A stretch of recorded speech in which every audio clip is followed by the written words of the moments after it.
Hello and welcome to DSUK's Early Years Development Programme.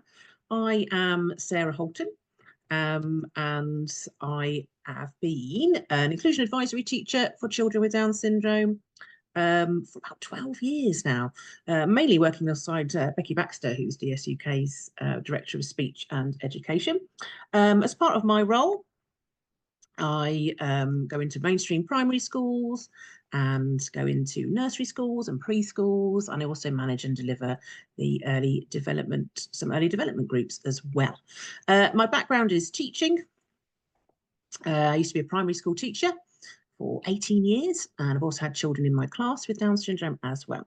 And I'm also a mum, and my young man with Down syndrome is very, very nearly 19 now as well. So we're looking at supporting transitions, and we know that these can be a bit challenging for our children, lots of children, as well as our children with Down syndrome, particularly as many of our children have difficulties with hearing. So they may not be hearing those changes when you're saying, oh, now it's time to do this and do this. We also know that they have difficulties with auditory processing, so we're able to process what's been said, and also in terms of working memory issues as well. So being able to retain information needed to make those smooth transitions. So we must make sure that we are planning for those transitions, we're preparing them in good time and using lots of lovely visuals. And we'll talk more about those types of visuals as we go on. And they'll really, I think quite often I hear things like, oh, I've got a child in my class or in my nursery, they're really laid back, it's no problem. And I think that's great, but we still need to make sure that everything is as smooth and they understand as much, you know, about what's going on. And transitions can be big or small. And I was thinking that's when I was thinking about tonight. We're going to start with small transitions and go to something bigger, for example, starting school. But actually they may not seem small to you, they may not seem small to the child, or certainly not small to parents if that's something that you're struggling with. So we're going to look at those regular day-to-day activities, and we're also going to look at transitioning to something that is brand new. And also just bear in mind that some of these transitions, be nice to us, parents and carers also can get a bit nervous about these things and might need a bit of help and support as well. So we'll look at those day-to-day activities. Then we'll have a look at moving rooms at preschool. Obviously, if you've got a smaller preschool setting, that might not be an issue, but you might be able to apply it to something else, for example, going on a trip. Then we'll have a look at starting school, the big one, the big transition as well, just to let you know that there are some resources. So there we've got the starting school and resources. If you go to your portal and when this video is up, you'll see the resources that are underneath that you can click on. So anything that you see here will be available to you. So thinking about those day-to-day activities, they're the things that happen all of the time in preschool or nursery. And the first thing is to make sure that everyone knows what's happening. And I mean the staff. We're going to make sure that all staff know what time it is, if it's going to be tidy up time or going in the garden, it's lunchtime. Because I think all children know that they can go to somebody who's not doing the tidying up, or somebody that will give them a cuddle instead. And it's really, really important that they are doing exactly the same, that they are following those routines. So thinking about the kind of routines that we usually would find in preschool or nurseries, that's things like tidy up time, carpet time, snack time, lunchtime, going outside, those sorts of things. And it's really important to be really clear with what they are. And I think sometimes you might go, right, everyone, it's tidy up time, but not everyone's queuing into that. Think about our children with Down syndrome. Perhaps they might not have even heard it. They might be super busy. They might not have been able to queue into it, so they haven't really known. And then it looks like they're not tidying up, but they weren't really sure. Also, things like tidying up, they're very different at preschool. They're very different at home.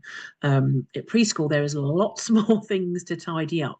And sometimes our children might not even know what they are or where they go. So again, I'm holding on to this glue stick, but I don't really know where it goes because I've never had to get them from the place that they go. So you can see how those kind of playtimes can be a little bit tricky for our children. So think about signals, and actually tidy up time is a great time to have a signal, but you've got to make sure that you are teaching that signal. So I've heard tidy up music, you can have a bell, you can have a tambourine, which is great, but you've got to make sure the child knows what it means. Does the tambourine mean stop? If so, we've got to make sure that the child stops and hear the tambourine. That means freeze, or that means stop and listen. Or it might be some tidy up music. Oh, it's the tidy up music now. Everybody's got to stop what they're doing and tidy up.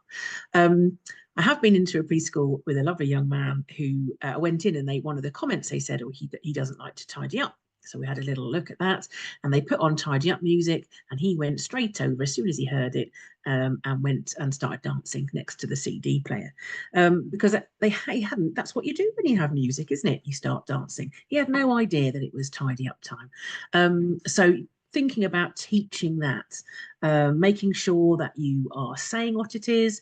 Perhaps you need a visual, and I certainly think things like having a specific job to do is quite important. So your job is to tidy up the babies in the corner, and they go in this tub. Your job is to tidy up the cars, and this is where they go, and here's the box. And if you have that job to do every time, then hopefully you'll be able to do it on your own. So thinking about being quite specific. Again, it's carpet time. What does that mean for the child? Where does the child sit? Who do they go with? How long have they got to wait there? We'll talk a little bit later about those in-between times when there's a bit of waiting going on. Quite often, these are times when there's a little bit of waiting. So being as specific as you can is really important. Here's a visual of you sitting on the carpet. Go and take that to the carpet. That's what you need to do. Things like snack time. Is there a routine with snack? So again, do you have to wash your hands first? How does the child know that? So we could have some routine schedules. We can wash our hands, then we sit down, then we have our snack. Have they got to line up? Have they got to wait? Making sure we're really explicit with showing the children. We can say, we can sign, but having really clear visuals as well will be really, really helpful. Thinking about if you're going out to the garden, for example, actually the rule is in our preschool that no one can go out until there's an adult there. But at the moment, the adult is spending half the time getting the welly boots on. So again, what do we do? What is the routine? So it could be I get my welly boots on and I read a book.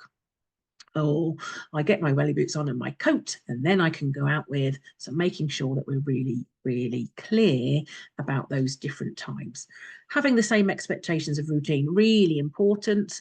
All the children need to be doing it. It's not that the child with Down syndrome doesn't have to do it or smile sweetly. We absolutely need to make sure that we are expecting them to do it. Those expectations are the beginning of making sure that they understand and can follow those routines. And we want to demonstrate it and support it to begin with the idea that then we can move back. But there will be some children that need more support for a longer amount of time, and that's absolutely fine. And then we also start to use those visuals to show what will happen next. And there's some pictures a little bit later on about now and next, but again, using a visual supports that memory, supports the understanding, and supports the child knowing what they want to do, and hopefully then supports the child being a little bit more independent. Then we might have some smaller group transitions. This is where in the preschool or nursery, where you're doing different things. There might be some people doing painting, there might be some doing a group of sound work. And it's also really important there that we're making sure our children are really, that's the time where we want our children to really watch the other children, and have those role models for listening and for moving on.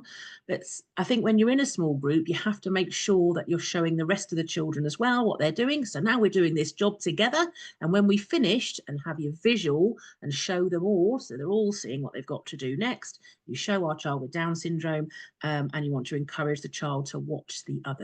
So you're going to make sure, especially if you're introducing this kind of visuals about what we're going to do next, you want to make sure the children in the group are really sensible, and you know they're going to do it for a while. So just while we're getting the child used to going, oh, let's have a look, we're doing our job, we have finished, and now we're going to go in the garden. So we've got a picture of the garden, and we've also got a picture that reminds us to put our coats on. Let's have a look, off we go, and support the child to be watching the others as well as using their visuals so they know what they are doing. I think if you have, you're using visuals, and we'll start thinking about now and next in this sort of thing. So if you've got small groups, or if we're doing some one-to-one work, and again, that's going to vary for the child and for the preschool setting. It might be they're doing a little intervention, they might be doing a little bit of speech and language or something that is just with one adult. And I always use the must-do jobs. I like our children, even at preschool, to be doing some adult-led jobs, because that's what school is as well, isn't it? Yes, we have time for choosing and we have time for independence, but there's also, sorry to say, that there are also jobs that you have to do. Now, you might want to go and play in the sand, but sorry about that, you have actually got to do some jobs. So this is where you might have a now and next, and you might have a now and next with those smaller group transitions as well. And I think it's really important, we're talking about teaching just then, you've got to teach how a now and next works if you haven't ever used one before. You can't just sort of get it out in the middle of doing a job, or if things don't go so well. Sometimes we see that happen, things don't go as quite well as you planned, and out comes the now and next, when actually you want to teach how a now and next works and use it all of the time.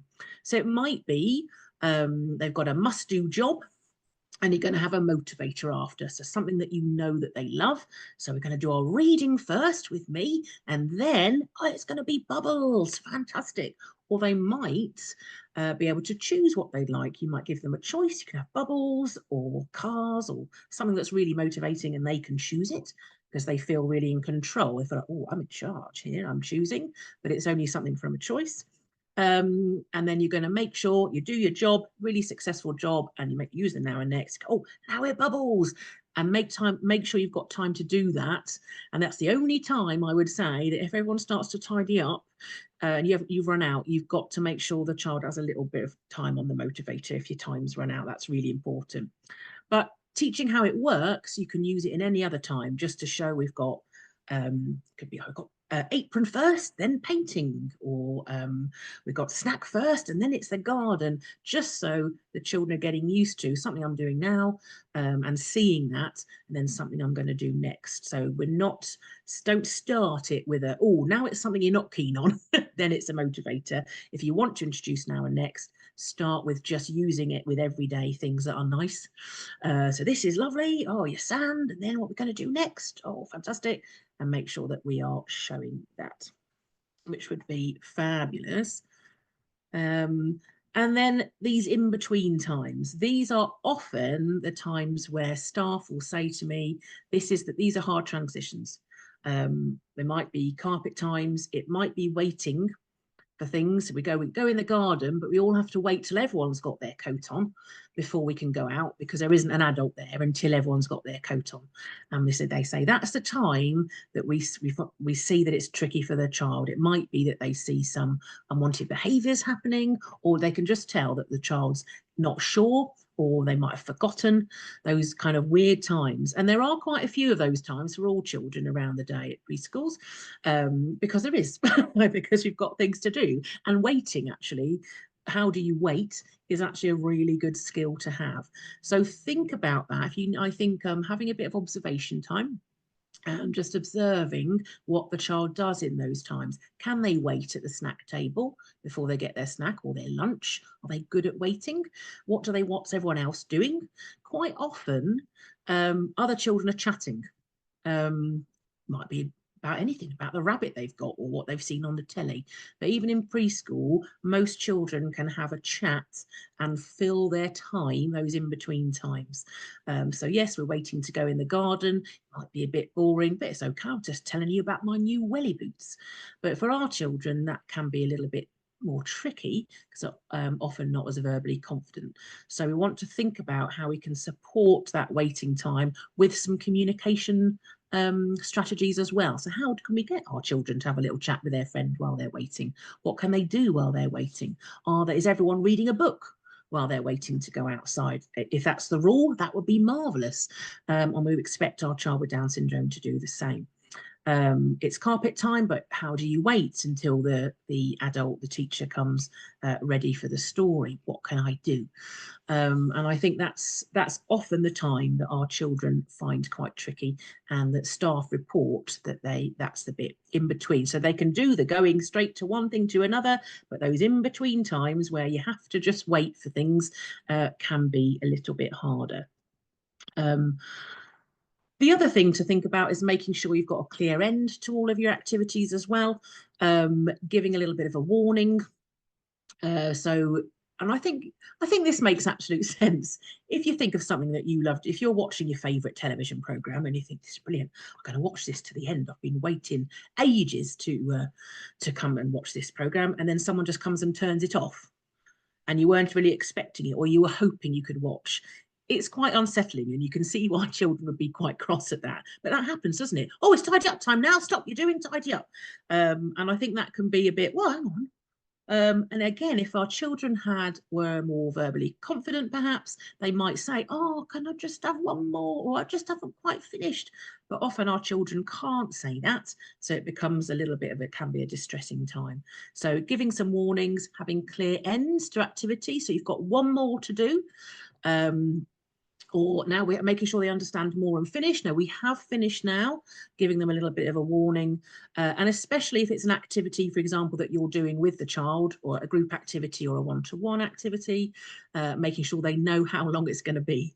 I might say no to this activity because it could be hours. So making sure they know we've got to do 2 jigsaws, we've got to read this book, we've got to do these sounds, and then we have finished. And then we can go on to what's next. I wanted to just sort of wait till we got to these visuals here, just to sort of give you a little bit of an example. So in the middle is the old now and next. But again, if you're starting to teach now and next, if you haven't used one before, we're just going to have nice things to start with. Now we're playing Play-Doh, then we're going to do bubbles. Now we're doing dress up. Then we're going to do water play, just so they're getting and understanding that concept of time before you start to introduce now we're doing this, and then there's a motivator. So if you want to start using it as a bit of a for a must-do job, or jobs the child isn't so keen on, you've got to practice it first and teach that first. On the left-hand side, I love this, and this is I've seen this in nurseries work really well. A little I like board. Now on this resource, there's a slot for 4, but you could have as many as you like. Things that the child likes, so you can have it a nice individual. One could be I like my pet, I like Peppa Pig, or it could be things they just like in the nursery or preschool.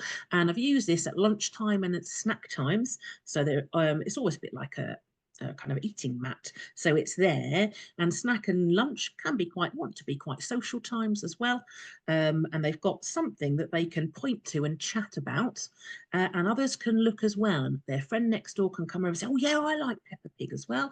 And actually you could have everyone having an I like mat, so it's not just the child with Down syndrome, so it gives everybody a good focus. And especially in that waiting time, if you're waiting for snack, you're waiting for your food, you can talk about your I like mat. Or if you've finished, but maybe the rule at your preschool is you don't get up until everyone else has finished, then you have that I like mat. And I've seen that work really well. Lots of children wanted to come over. Lots of children wanted to chat, and actually the children that use it, even if you're thinking, oh, actually, I don't see or hear my child that I support doing any words, they can point, they can have a go at things, and you've still got that lovely interaction. So things like that, having some photos to talk about, are great for those in-between times. So if you know you've got, on the go and sit, it's tidy up time, then carpet.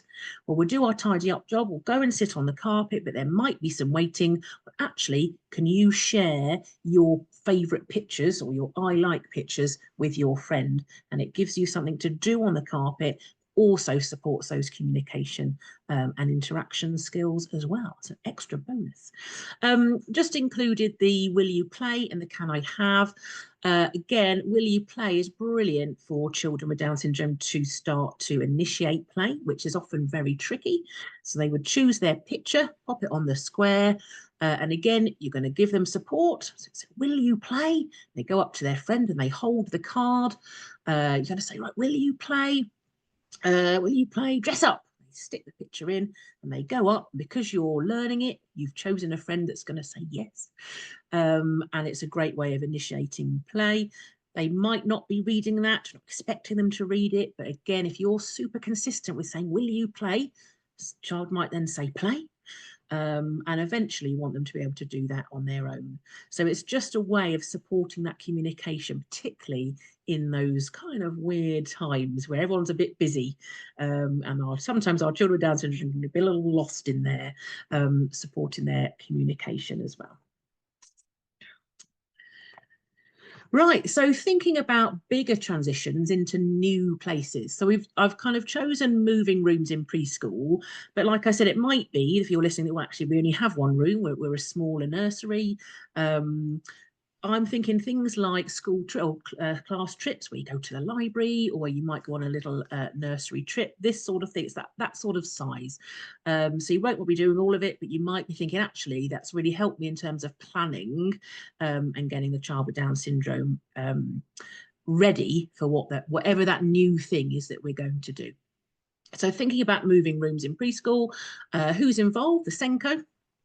And the current staff and key worker, obviously new staff and key worker, and of course the pupil.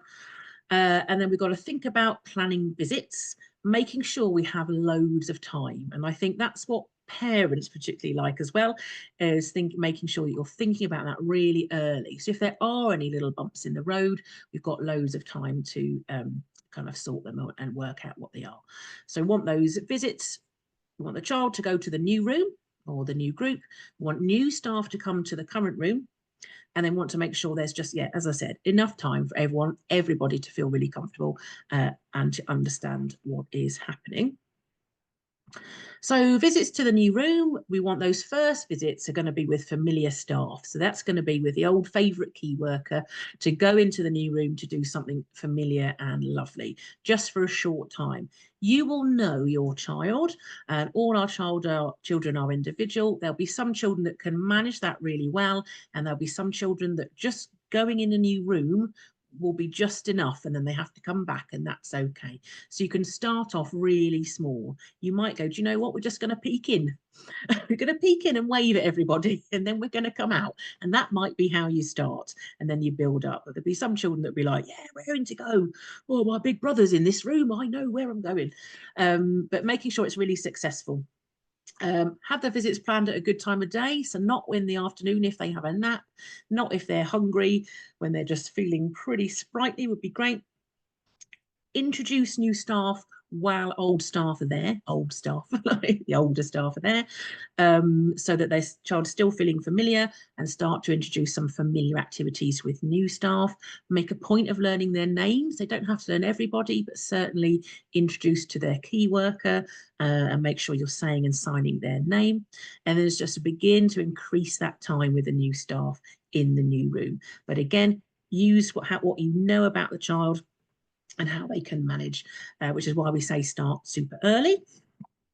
And take photos when you go and have your visit. Take some photos of the new room and new staff, because we want to support memory. So they might remember it all in the day, but then it's nice to be able to come home and be able to share those photos and also look at those photos in preschool as well. Really important for new staff to visit the current room and group. That's the time when you're going to be able to observe that routine and see what works really well. So what do they want to carry on? So just as you said then before, thinking about actually we do have a different routine slightly for tidying up. So what is that? What does the child do already? What do we need to teach them to be able to be as independent as possible? So observe how independent they are. If they're not so independent, have a goal, have a target. Actually, when they come to us, this is what we're going to work on. Or if they are independent, so if they are lining up for snack, want to make sure that that carries on, that we don't suddenly kind of go backwards there, but that's what they're doing. Go and, once you've been introduced, play some games, activities with the child that's in their current room and group, and of course have time to have a bit of a staff meeting discussing those strengths and difficulties and any targets they've been working on to go up. Just some sort of additional thoughts. We've got to have age-appropriate expectations for our children, and sometimes, just occasionally, it might be that we see non-walkers that stay in a group and don't move up with their age groups. And we've seen children who are older that stay sort of in baby groups because they're not walking. We want our children to be going up with their age group. But that's really, really important. As I said before, think about any new supports that need to be put in place and have time to do them. There'll be things that just happen anyway, of course, but if you know as much as you can, then in the new room, be able to think about that. Can they reach the peg, for example? Can they reach certain toys? You know, if they want to be independent, things will get a little bit bigger, don't they, as we go up in the rooms? So just have a little check about, are there any steps? Do we need to think about those? Can they manage those? Sometimes there could just be something quite small, could just be one big step that actually is tricky at the moment. So what are we going to put in place to support that? Share any new routines or expectations with parents. That's really important because we want them to be able to support those as well. That's what I was saying about the photos, creating a transition book. Any new staff, any new things. This is where I have my lunch. This is my new key worker. She will do this with me. These are the other people that would help me. This is the garden. Sometimes there's different areas of the garden as well. All the kind of rooms or places or things that you've got. That can then go home. And then also just think about any training for new staff. Quite often it's the staff at the time that have the training. So do all staff know Makaton, or does anyone need to sort of freshen up or learn that? Think about the sessions on the portal here. Are there ones that they could have a little look at? And also from September, we will be having CPD courses. So have they got access to that? So just thinking about anything new. There might be other things as well. Might be some health things, for example. Sometimes you've had children with different medical needs that people might need training up on. So just have a little think about those as well. So the big one, starting school. I've put together really what's important for preschool and nurseries to support with as well. There are other things in terms of the transition process, but they're more things I would expect school to be doing or parents. I've just made sure, because it's a short session, that you've got enough to kind of just be making a really good transition from your end, if you like. I'm sure you know, but starting school is a big step. We can all be very nervous. Parents can be very nervous. So lots of this actually is supporting parents and carers as well. Again, there might be children that really don't care, but actually it's the parents and carers that are the ones that want to see that this is done. But we really do need to make sure that our children are understanding that change. It's a big one. And again, as I said before, if we think, they don't mind, we want to just make them as prepared as we can. So again, this takes time. As soon as really you've got EHCPs and you know the school that they are going to, that's the time to start planning. So you need at least a term, if not a little bit more, between school, preschool and parents as well. And I think because I'm doing this at the moment with some of my nursery children that are going to school, the really important thing is that we want all new staff in school to know the child like we do. At the moment, they probably just have an EHCP. And I think EHCPs, while they're extremely important for support, they are a bit of a depressing read, and they don't give us the child's personality. They don't actually show what the child can do. And I think it's really important that our children start school with staff knowing who's coming, knowing that personality, knowing what their likes and their dislikes are. And that's for me is the biggest support that preschools and nurseries can do for schools.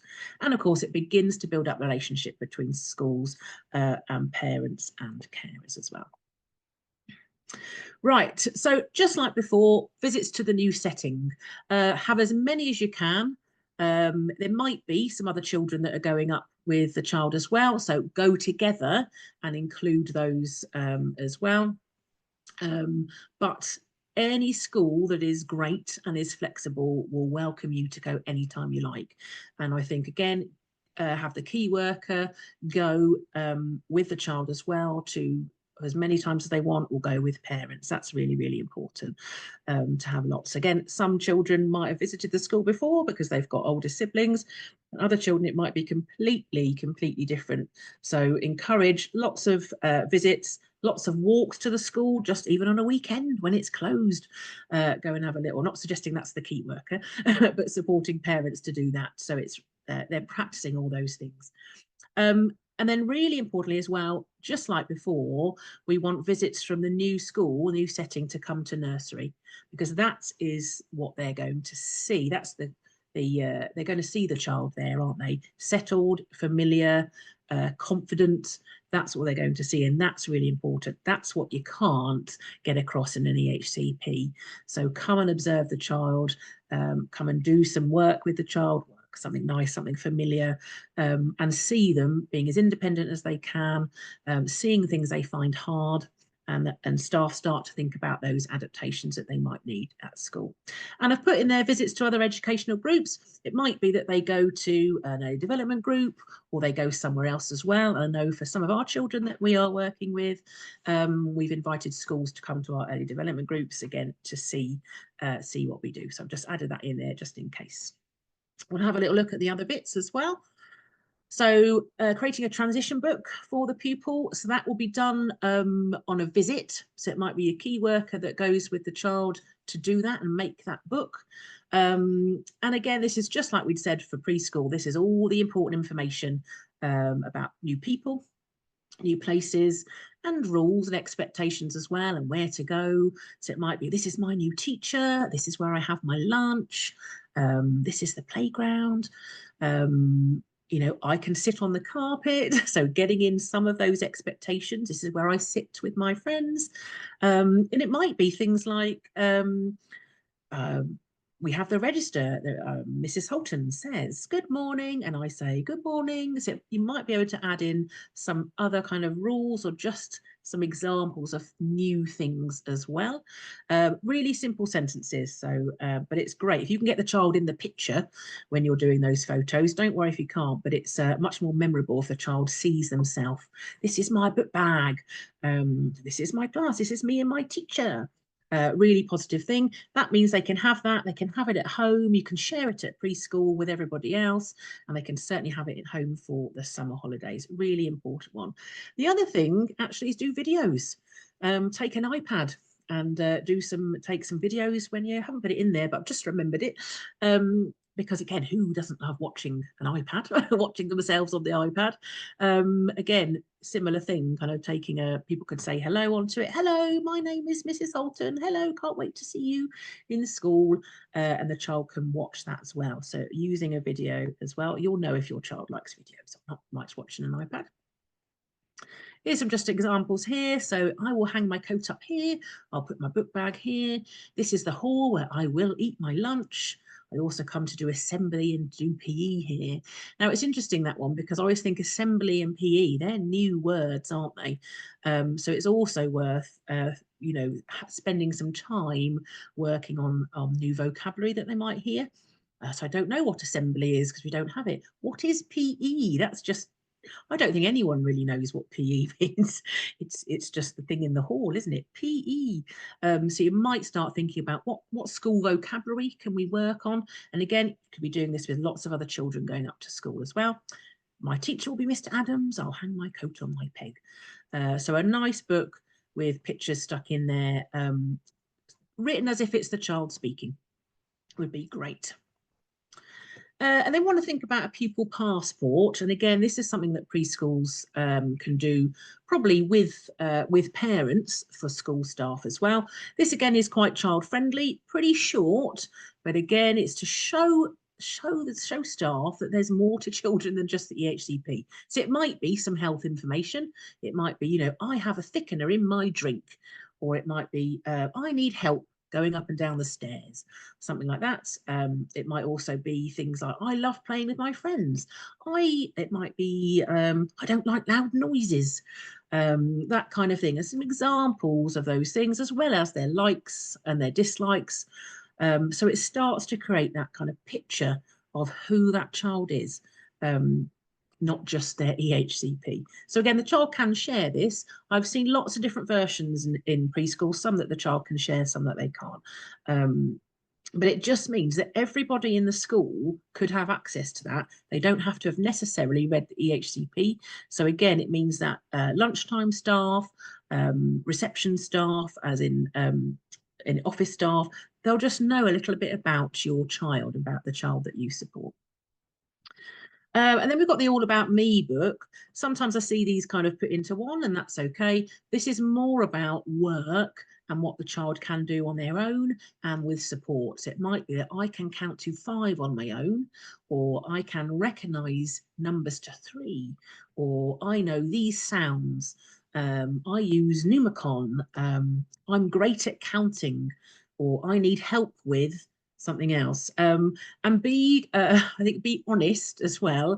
I've definitely seen things, I can write my own name when really we're not writing our own name. We're just working on the first letter of our name, but we might think, oh, they're having a go at writing their name, so I can't write my name, but I'm working on the first sound in my name, and you might put in some pictures there. Again, just makes it really easy for staff to see more about the child. They know in the HCP it will say about certain things, but actually in real life, what does this look like?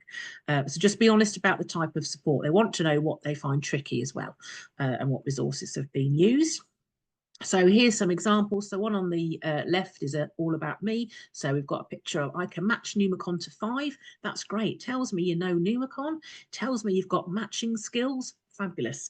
I can read my family names. It might be that's what you've been working on, that I can point and I'll say, oh, that's mummy, that's daddy. That's what I can do. You don't have to have a million things in there. Just think about the kind of the sections that you've got in cognition and learning. So you've got a little bit of number, a little bit of sound work in there maybe, or some particular interventions that you've had. Maybe you've used See and Learn, that kind of thing. And here's a nice one on the right hand side, a bit about just things I like. I'm a person. I like bracelets. I love making bracelets. I'll make one for you. This is the one that the child can share with you. I think you might have to have a little bit more information, but certainly this is one that the child could take to the teacher to have a little chat about. Oh, I love superheroes. What's your favourite superhero? What's your favourite book? And certainly share with friends. So it's kind of, although preschools have different ways of doing those, you want enough information that gives the child, lets the staff know who they really are and who's coming up, rather than just having the EHCP. Just a couple of things. I think this is just worth preschools knowing and maybe putting in a bit of a word if you need. You will know the parents that need daily communication. And it might be an idea to sort of suggest a communication book, which is just for adults between school and parents and carers. It might not be needed, and it's not something that you must have. I have to say, I quite liked having one, but this my son was in school before the days of Tapestry and things online. However, there are some families like to know. It should not be. It is not a list and a rundown of everything that's happened in the day. No one's got time for that, and nobody knows that about their child. So that's not what it's for. But it might just be important information. So just going to let you know that we had a brother was up in the night poorly, so we not had a great night's sleep. That's important. Or it might be a quick question about non-uniform day. I've lost my note, or can we have a meeting next week? That would be great. It is certainly not to be filled in every day. It is not a rundown of everything at all. And it's certainly not just the bad. Occasionally I do see communication books kind of listed with, oh, we've had a tricky day today, and then kind of listed all those things. It is not for that. But I think you could definitely recommend schools have something like that if you feel parents might need that. But it is just for important adult information that might be needed. But what I really like, and I think if you don't already do this, it would be great to start this in preschool and then could carry on in school, is a conversation diary. And I know lots of people do similar things to this on Tapestry or other online journals, for example, but this is something that's in front of the child, which means it's easier for them to see and to talk about. So it is their book, and it's for the child to share with others. Could be sharing with family, sharing with staff, sharing with their peers, and it usually includes a visual. So that's whether it's a photograph or a picture or some copy of their work. It is not posh, it's in a scrapbook, and then a sentence underneath written as if it's the child. So it might be just, I played in the sand, or I wrote my name, or I played with Fred. And that then goes home. And I think that scratches the itch that us parents have about what did you do at school today? Because more often than not, lots of children will say nothing, but our children often aren't able to say, they aren't able to recall what they've done. So having something in front of them, so maybe at preschool, I mean, if they're only in preschool for a day, you might just do it in that day. If they're in preschool full time and they're going to school full time, then 2 or 3 times a week would be amazing. So that then goes home, they can chat with that because they've got a prompt, haven't they? They've got a visual. So even if they're not able to verbalise, parents and carers can still discuss what they're doing and see it. You wrote your name, that's brilliant. I'm chatting to you about you writing your name, you're feeling good. And then we also like parents to do the same with what they've done at the weekend. Again, I would say to parents, doesn't have to be posh, don't have to do something educationally, go visit a museum. Could just be, I watched Peppa Pig. That's okay. But it comes back, a photograph or a picture with a little sentence underneath, comes back to preschool or then comes back to nursery and is shared with peers and staff. Again, a great way of supporting communication and interaction. And because it's in front of the child, it also gets a sneaky bit of literacy in there as well, because you've got a picture and you've got print and you've got following the text when you read. I had a lovely young girl in year 2 when I was there visiting her.